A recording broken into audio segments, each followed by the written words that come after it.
I'm going to take you all through our trip planner, and then after that we will go through how to submit an event for through our forms or submit a business. So first we'll tackle the trip planner once we get my screen up here.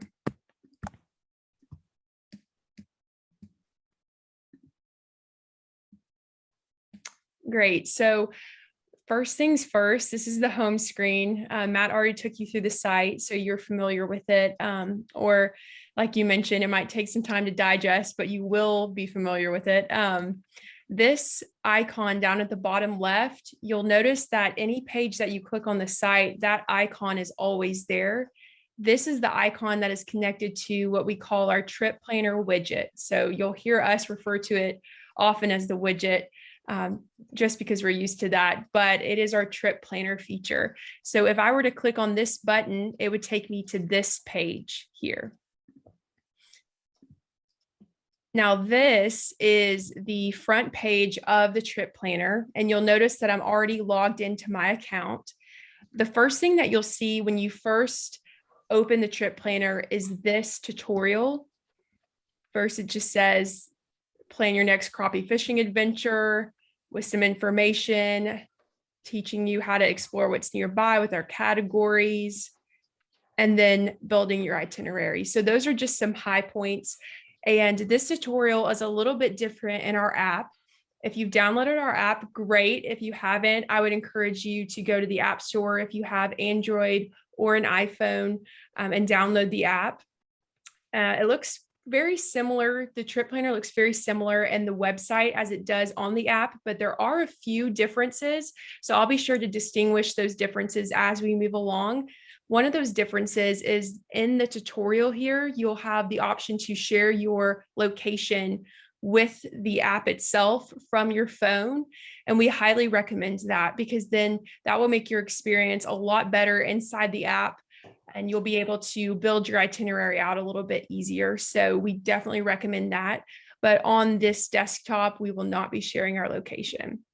So there's a little bit about our tutorial. Another thing, the first thing that you'll need to do is to create an account.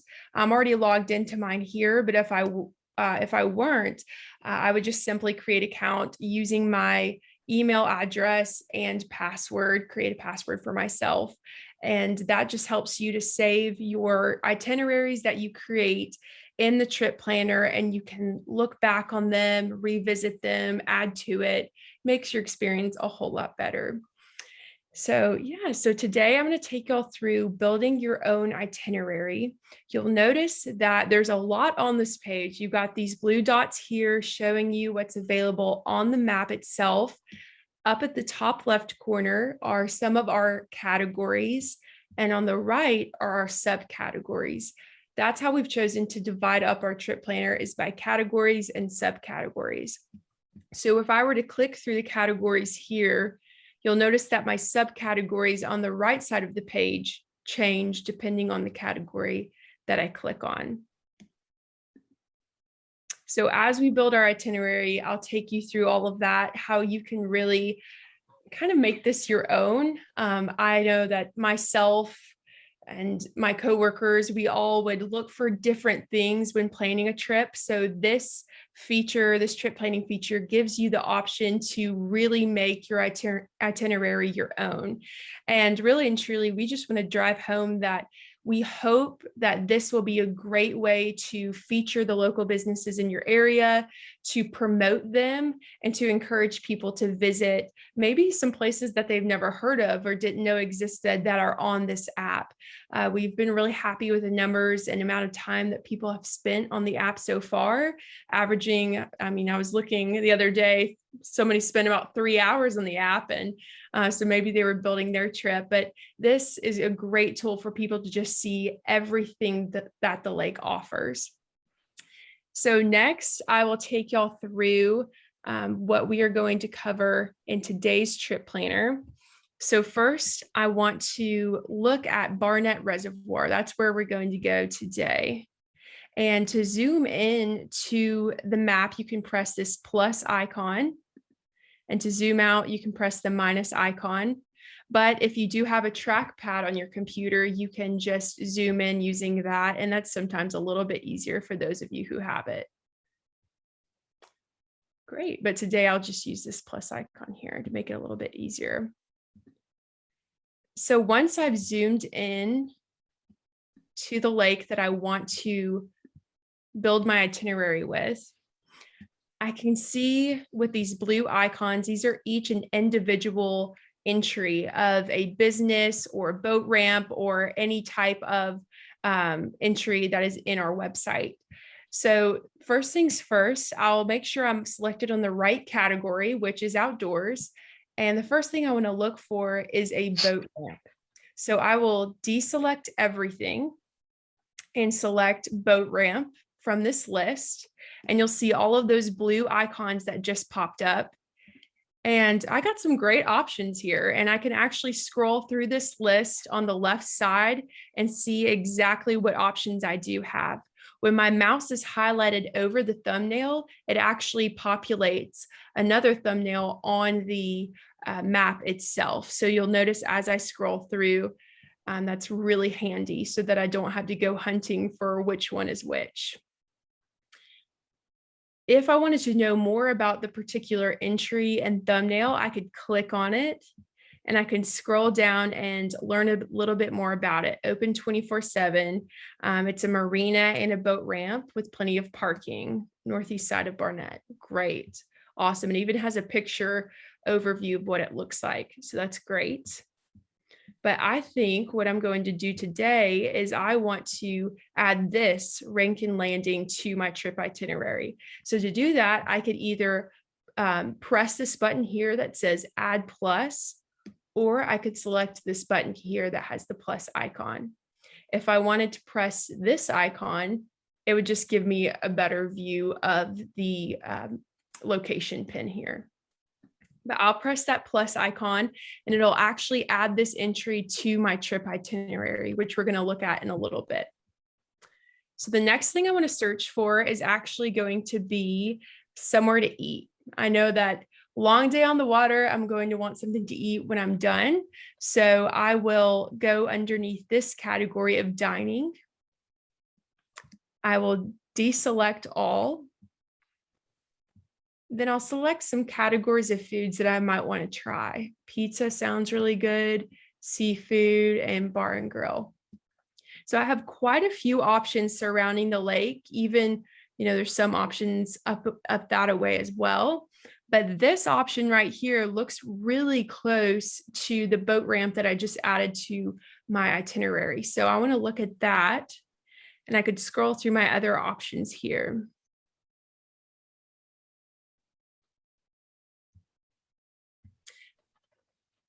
All right. But since Shaggy's is so close, I'll go ahead and add it to my trip itinerary. Next thing I want to look for is actually going to be a bait shop. So I'm going to go back to my outdoors category. Again, I'm going to deselect all. Starting to see a pattern here a little bit. And I will click bait and tackle stores. So there's quite a few surrounding the lake, and there's a couple, location wise, these might be pretty good down here. Even if I wanted to go over this a ways, there's one here. But say I wanted to stay more this way in Ridgeland, and so I want my bait and tackle store to be in Ridgeland, I can see the town here. So I'll click at this bait and tackle store and I'll see exactly where it is. If I wanted to scroll down and see this option, I could click on it. And it's important to note that with our bait and tackle, we have stores listed that have just plastic. So you're going to see some Bass Pro Shops. You're going to see, just some big retailers like Orvis, but you're also going to see the mom and pop shops that have live bait that a lot of people prefer. So you have a little bit of everything. So it's really up to the person who is on the widget trip planner to decide for themselves. So we didn't want to leave anything out and just go live bait only or mom and pop only. We really left those options out there. But if you do have any questions about that, let us know. So this probably has plastic bait, so I will add this to my trip planner if I needed. But if I needed live bait, there's definitely some options probably around here. Got some academies, Dick's Sporting Goods, Trading Post. This is a winner too. All right, so next thing is going to be a hotel. And I think that'll be the last thing that I add. So I'll click stay category, and I have a couple of options here. So we wanted to cover a lot of bases with where people could stay, and not just hotels, but RV camping, cabins. We really have everything we could possibly think of. But for this trip, I really wanted to stay at a campground. So I'm going to select campground here. And there's actually a campground right next to my boat ramp. So this is the Timberlake Campground. And if I wanted to know a little bit more information about it, please call for more information. And then there's some other important notes about the campground itself. So I'm going to add that to my trip itinerary as well. So you have a lot of options here for shopping. You could add things like shopping malls, boutiques, and for, the various options for people. If you're going to be with your family, you all can plan together. I'll show you all a sharing option a little bit later. There's a way to share your plans with people so that it can kind of be a more collaborative thing. But if this is just for you, I'm sure it makes it a whole lot easier. If you're in my family, it's always hard to plan a trip together. So, but definitely this makes it a whole lot easier. So now that I have my itinerary done, the next thing I'm going to do is to name my December fishing trip. I've called this December fishing trip. If you want to name it something else, you can name it family fishing trip. And that way, when you share your itinerary with someone, that's going to be the first thing that they see. Next thing, I'm going to add a starting point. So I do have the option to use my current location if I have shared my location with the site itself. This works a lot better on our app. If you do in that tutorial share your location with the app, you will be able to use your current location. But for this example, instead, I'm just going to put the address of our office in Millbrook, Alabama.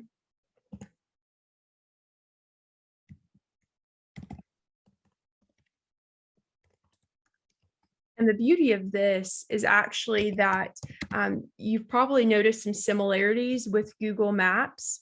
And it is because that this is, synced with Google Maps to where you'll see a lot of, the churches here that is already programmed within Google Maps. And there's definitely some pluses to that. And I'm going to show you all here in a little bit some other features that Google Maps has allowed us to have as well. So I'll press done, and that'll give me a starting point, which is a ways away from Mississippi, but that's okay.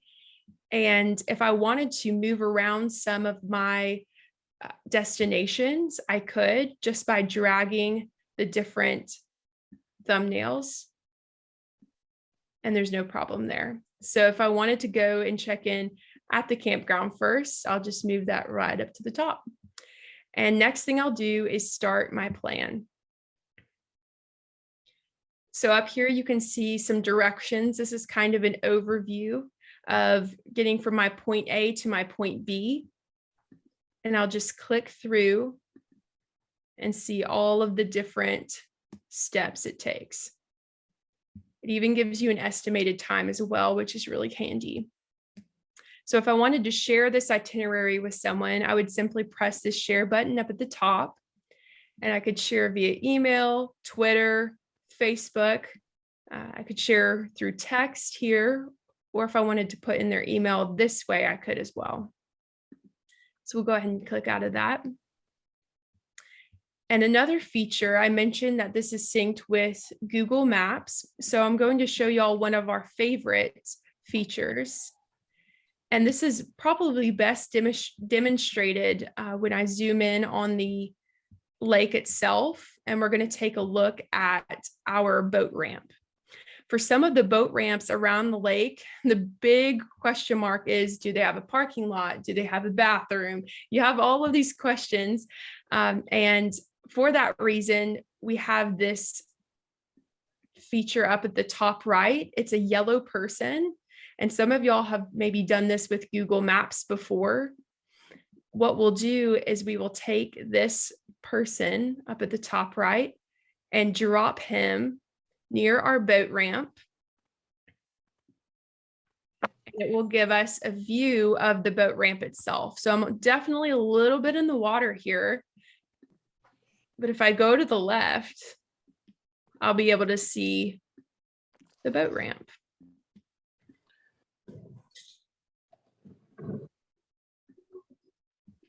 So you can see they have a really good parking lot here. Obviously, there's a dock to fish off of.